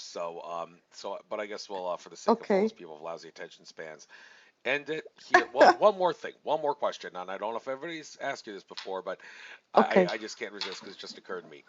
You like to use the name Cosmic Empress. Don't you Yes. think maybe you're being a little blasphemy like using the word empress? Because when Napoleon declared himself emperor, they said that was the most sinful thing ever. So why would you want to use the word empress? It's like you're saying I'm a ruler of the universe. Is that not really a good thing, or do you just use it because, well, it had to be a word I No, picked it, and I don't mean it in any way like in the no, ever like that's Napoleon totally way? fine. Yeah. It's funny. It has a story behind it. It's actually because my first channel was a tarot reading channel, and I called myself Empress of Wands, right? Because no, sorry. First of all, I call myself Queen of Wands because it's a tarot card I resonated with. And then someone actually wanted to sue me because they said the name Queen of Wands is trademarked. And she was like a horrible person, you know, when you get attacked on YouTube. And I was like, wow. So I came up with Empress of Wands as a means to change my name and tell her, okay, you're the queen, I'm the empress, right? So I just changed my name to that. And then everyone started in the comments started calling me Empress. Say, oh, hey, Empress, this and that. Hey, Empress, this and that. Just as a, because it's a tarot card. I mean, if you're not aware of the tarot, the Empress is tarot card number 2. And the Empress is like a figure that I really resonate with. It's like a mature woman. She's a motherly woman. She has stars, a crown of stars. She's very abundant, right? So I kind of look a little bit like her on that card. So that's why Empress of Wands was a tarot term. And then when I started this new channel, because everyone knew me as Empress, I decided to say Cosmic Empress, right? So that's how it came about, because the Empress is the tarot card, a very beautiful tarot card meaning, which I resonate with. So that's kind of where it comes from. Well, I'm glad to know you're not trying to play the role of Napoleon and call yourself Oh my king God, of your. no! That would be It's that would be horrible. sometimes I think I hope people don't interpret that wrong, but no one ever seems to have a problem with it. I think most people know the tarot, and I don't know. It's like it's just what it is, and now I don't want to change it anymore. Fair And it's enough. more fun too. I mean, Yes. the Pleiadian in me comes out that loves to play and just, I just do everything. Everything I do has a little bit of an energy of joy and fun and laughing and that kind of stuff. So, like, I don't take anything too seriously, anyways, right? Like all this stuff is like for me so joyful and beautiful and fun. So that's kind of my energy as well. That's good to hear. So, on that note, Ms. Cosmic Empress, we will call this show. And thank you so much for coming on. I'm glad I was able to get up at 8 in the morning to do a radio show, which I'm not used to doing, but it's Aw, certainly thank you worth so it. I much. usually don't have to get up until 9 to work, but this was kind of new for me. But I'm glad I did it, and Hmm. it frees me up to do something new on a Wednesday evening. So, Wonderful. all right, I will upload this by Yeah. midnight tomorrow, and best of Yes. luck to you. And you don't Yes. really have too much to plug because you said that YouTube is your like only website out there and your Instagram account. So Yeah. I encourage Yeah. people to subscribe to your YouTube channel because I like the like what I hear on that channel. I always try to listen to Oh, your that's so videos. So nice. you're very Thank you so welcome. much, Andrew. I really appreciate it. It was a lot of fun with you. Thank It you. was a lot of fun with you too. Take care. Namaste. Bid you good day Okay. and good luck. Bye bye.